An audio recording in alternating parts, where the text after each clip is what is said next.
கண்டதே காட்சி கொண்டதே கோலம் அப்படின்னு வாழ்ந்துட்டு இருக்கிற இந்த நாட்கள்ல என் நடைகள் வழியை விட்டு விலகினதும் என் இருதயம் கண்களை பின்தொடர்ந்ததும் ஏதாகிலும் ஒரு மாசு என் கைகளில் ஒட்டி கொண்டதும் உண்டானால் அப்பொழுது நான் விதைத்ததை வேறொருவன் புசிப்பானாக அப்படின்னு சொல்லி யோபு சொல்றாருங்க.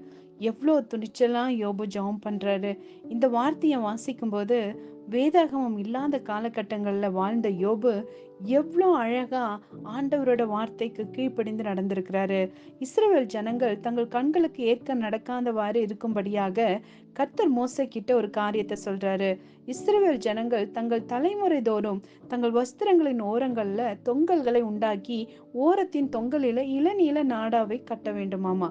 எதுக்காக அப்படி சொல்றாருன்னா, அவர்கள் தங்கள் வஸ்திரங்களின் தொங்கல்களை பார்க்கும் போதெல்லாம் ஆண்டவரின் கற்பனைகளை அவங்க நினைக்கணும்.